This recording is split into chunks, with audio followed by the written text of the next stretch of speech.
Hello everybody, this is James with Jammin Classics. Today we've got some more topics that we're going to cover and talk about, and we hope you enjoy the video.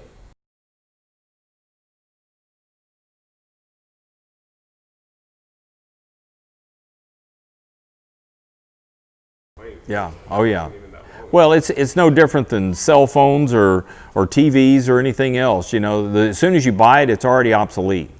You know, they've already got other designs and features on products and another level of products designed and developed that just haven't been implemented yet. So, you know, even when you buy a new vehicle, the evolution of the technology in those vehicles, it changes drastically, you know, constantly.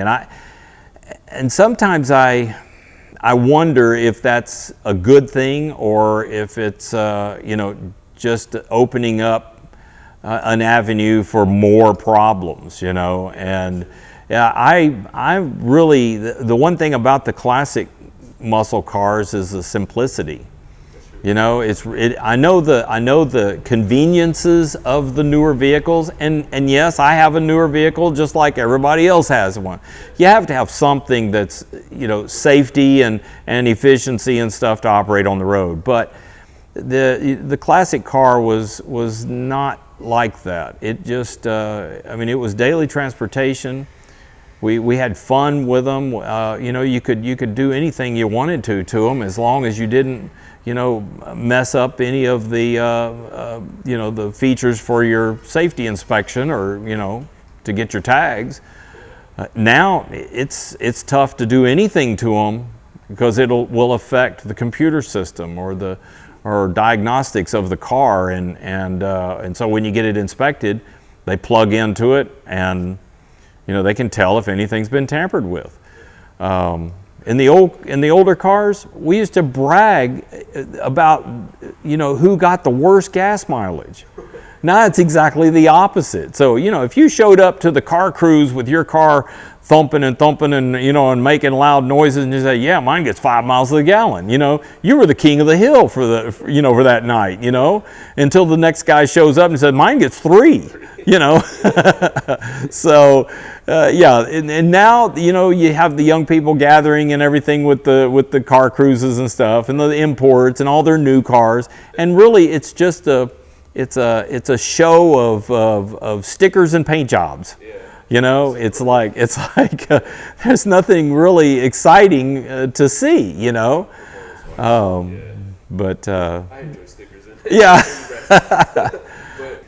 Well, I know the guys now, the technicians now at the dealerships and everything like that are on a constant training programs. I mean, they have to constantly be updated on everything that changes every single year in these cars, and I know that's got to be a tremendous headache. I just can't even imagine. In our day, you know, if you got your ASE in heavy line or engine overhaul or the electronics or AC, it stayed that way for years. You know, it was like, you know, your license was good for a long time. Yeah, because nothing changed. You know, it was still the same on everything you worked on. But now, I think, you know, electronics and technology has made that it's such a rapid. I don't know if that's a good thing or not. I don't know. You know. It definitely is a fair point. When you bring it up.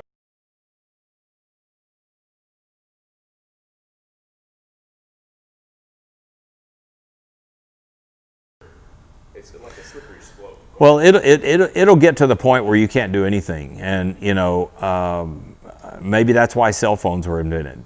You know, so when your new technology car goes on the blink, like your cell phones sometimes go on the blink, but you know you can always call somebody you know to come get you. In the old days, you had a little toolkit in the trunk, and you got out there with your baling wire, a pair of pliers, and duct tape, and you got it back on the road to get down, you know, to your next stop. So you know, technology is. My opinion of technology is, you know, I love seeing all the stuff going on, but the question that you have to ask, are we moving too fast?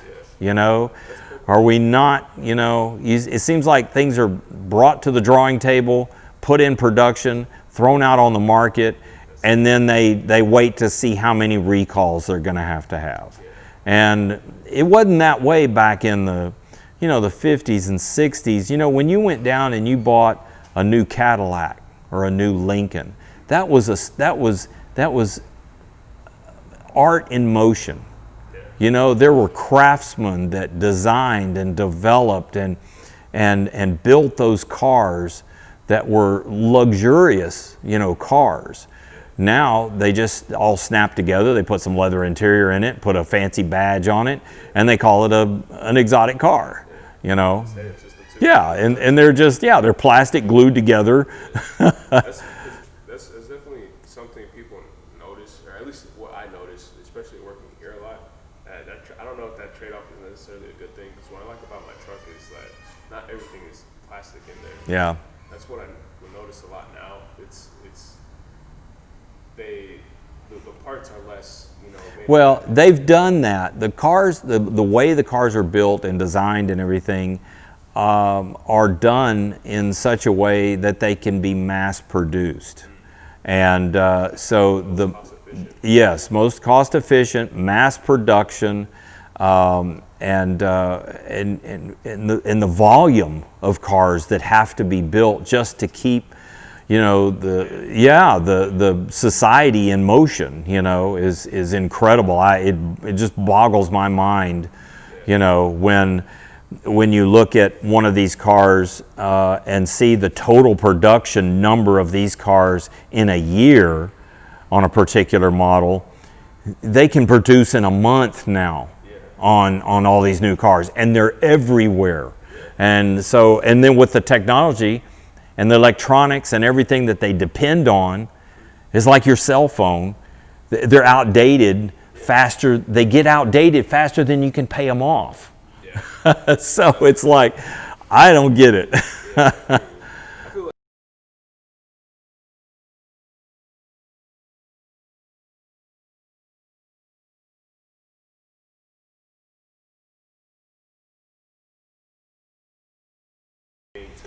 Right, but there is a market for those people too.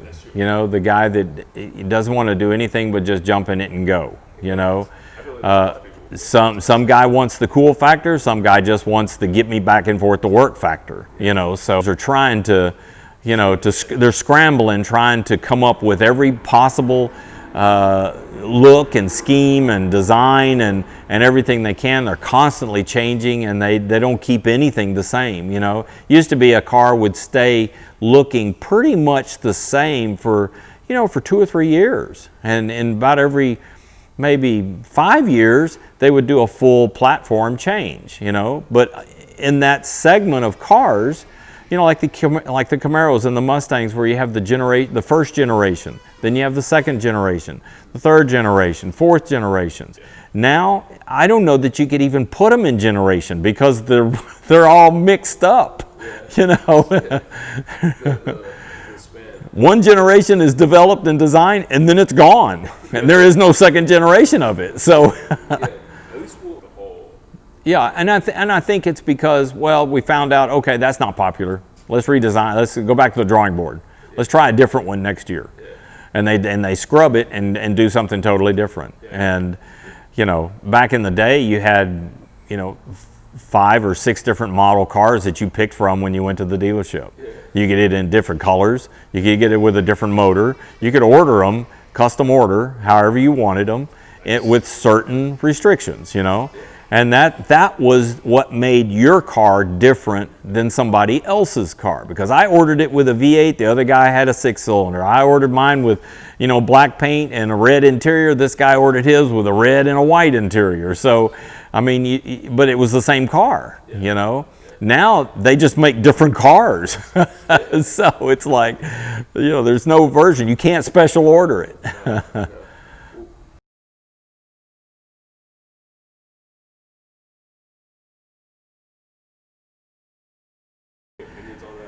Well, you know, I mean, I like all muscle cars. So I don't want anybody to think that I'm ditzing anything, you know, or any particular brand. Okay, I am a Ford guy, but you know, the Corvette is one of those fine examples that have gone through a tremendous, you know, transition. I'm just thankful that they've never done that to a Mustang. That's true.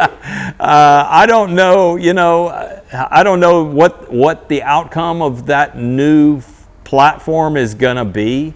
And I don't know what idea they're chasing in the market to try to compete with. But I like the generation prior to this change. Yeah, because the way it really went. That's another example of a car that needed to be designed and developed on its own. Yeah. Like Ford did with the, you know, they had their Mustang program and then they turned around and developed the Ford GT. Yeah. Okay, so they didn't call it a Mustang, you know, whatever, okay? It's you know, a totally different car. And that car is so different that I think that it would have stood on its own if they had just brought another platform to the picture. I don't know how the Corvette, you know, industry out there and the guys out there feel really about it, but I still like the, you know, the Z06, the you know, the prior, you know, packaged cars, the design. I think I think that, and that's, you know, and I think they could have done that with a totally separate platform and not you know, not abolish their other Corvette platform. I think that, to me, a Corvette, just like a Mustang, needs to always be front engine, rear wheel drive. I mean, now, you know, granted, there's some of the technology now that they're developing on a lot of these cars to make them all-wheel drive. I could understand, and I could go with that, you know, in a Mustang, but I could never go with a front-wheel drive only Mustang, or a fully redesigned mid-engine or rear-engine Mustang. That needs to be a different car. That's not a Mustang anymore. Just like the new Corvette, to me, is not a Corvette anymore. It needed to be a you know, a GT something or other, or whatever, you know, a Grand National or Grand Sport, or, you know, come up with something totally different and keep their other platform. Now, you know, they got guys that make a lot more money than I do that are in charge of marketing, and thank goodness that's in their lap. Sure. Is it kind of more of a, like, because these car companies do just try to meet demand? Do you think that's just a result of them meeting the demand? Like, Maybe so, trying to get a bigger piece of the pie, bigger piece of the market, you know, or maybe trying to expand into a different market. I'm, you know, that's a whole nother world, you know, compared to, you know, just, you know, our old classic muscle cars. Yeah, that's just something I want to mention, because I feel like that shit was completely, like, just took in a direction, like, just all of a sudden. Yeah. I just kind of wanted to get a take on that. But James, well, it was a good filming session today. We're kind of out of time. Now we're just going to have you say goodbye to the audience. Hey, I appreciate you guys tuning in today. I hope we talked about, you know, a lot of interesting stuff for you. And, you know, don't forget to subscribe to our channel. And if you like the video, you know, give us a like, and stay tuned. We're going to have some more coming up. We're going to talk about some other subjects, and we've got some classic films that we're going to, you know, get, you know, start posting of some of the old road racing and stuff like that I used to be a part of back in the 60s and 50s. And, you know, so we've got some good stuff coming. You guys subscribe and like, and we'll be back to see you.